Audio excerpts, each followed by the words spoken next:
শনিবার প্রথম জেলা সফরে মুখ্যমন্ত্রী শুভেন্দু অধিকারী। মুখ্যমন্ত্রীর জেলা সফর শুরু হলো অভিষেক বন্দ্যোপাধ্যায়ের লোকসভা এলাকা ডায়মন্ড হারবার থেকে। দক্ষিণ চব্বিশ পরগনার জেলা শাসক ও ডায়মন্ড হারবার পুলিশ জেলার পুলিশ সুপার ও অন্যান্য আধিকারিকদের সঙ্গে বৈঠকে মুখ্যমন্ত্রী সঙ্গে ছিলেন মনোজ কুমার আগারওয়াল। ডায়মন্ড হারবার থেকে মুখ্যমন্ত্রী জানাচ্ছেন, আগে শাসকের আইন ছিল, এখন আইনের শাসন হবে। পুলিশ প্রশাসনে আমূল সংস্কারে নেমে শুক্রবার এই ভাষাতেই কড়া বার্তা দিয়েছিলেন মুখ্যমন্ত্রী শুভেন্দু অধিকারী। একই সঙ্গে এই এক লম্হায় ভেঙে দিলেন police welfare board. Diamond Harbour থেকে সাংবাদিক বৈঠক করে মুখ্যমন্ত্রী বলেন, এই বোর্ডগুলি আসলে রাজনৈতিক দলের শাখা সংগঠনে পরিণত হয়েছিল। এখানেই শেষ নয়। মুখ্যমন্ত্রী বলেন, পুলিশ ওয়েলফেয়ার বোর্ড অত্যন্ত ভালো উদ্দেশ্য নিয়েই তৈরি হয়েছিল, কিন্তু পরবর্তীকালে সেটি কার্যত একটি রাজনৈতিক দলের শাখা সংগঠনে পরিণত হয়।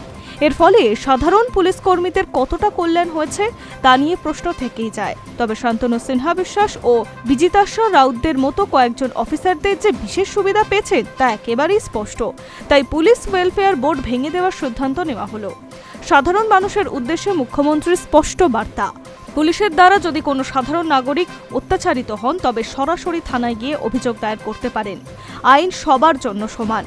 পুলিশ ওয়েলফেয়ার বোর্ড ভেঙে দেওয়ার পাশাপাশি প্রশাসনিক স্তরে একগুচ্ছ বড় পরিবর্তনের ইঙ্গিত দিয়েছেন মুখ্যমন্ত্রী। তিনি বলেন, এই বোর্ডগুলো উগ্র ট্রেড ইউনিয়নের আখড়া হয়ে উঠেছিল, এগুলো আমি ভেঙে দিলাম। আগামী 3 মাসের মধ্যে নতুন কিছু করা হবে।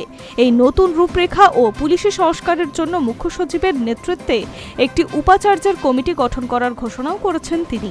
রাস্তাঘাটে টোটো, অটো কিংবা হকারদের কাছে পুলিশের একাংশ বা স্থানীয় স্তরে যে টাকা তোলার সংস্কৃতি তৈরি হয়েছিল তার বিরুদ্ধে জিরো টলারেন্স নীতির ঘোষণা করেছেন মুখ্যমন্ত্রী। মুখ্যমন্ত্রী শুভেন্দু অধিকারীর কড়া নির্দেশ, টোলের নামে বা রাস্তায় গাড়ি থামিয়ে কোনো রকমের তোলাবাজি বরদাস্ত করা হবে না। টোটো, অটো বা হকারদের থেকে কেউ টাকা তুললেই সরাসরি অভিযোগ জানানোর জন্য আম জনতাকে আহ্বান জানিয়েছেন মুখ্যমন্ত্রী।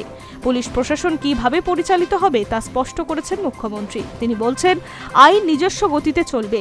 ভারতীয় ন্যায় সংহিতার আওতায় যে নিয়ম রয়েছে সেই নিয়ম মেনেই এবার থেকে পুলিশকে চলতে হবে। আইন ভঙ্গিকারী বা পুলিশের একাংশের দুর্নীতি নিয়ে যেমন সরব হয়েছেন, তেমনি কর্তব্যরত পুলিশ কর্মীদের সুরক্ষা কবচ নিয়েও কড়া অবস্থান নিয়েছেন মুখ্যমন্ত্রী। তিনি স্পষ্ট ভাষায় জানিয়ে দেন, আইন শৃঙ্খলা রক্ষা করতে গিয়ে পুলিশের ওপরে যদি কোনো রকমের আক্রমণ বা হামলা চালানো হয় তাহলে তা বরদাস্ত করবে না সরকার। দোষীদের বিরুদ্ধে কঠোরতম আইনি ব্যবস্থা নেওয়া হবে। High News network.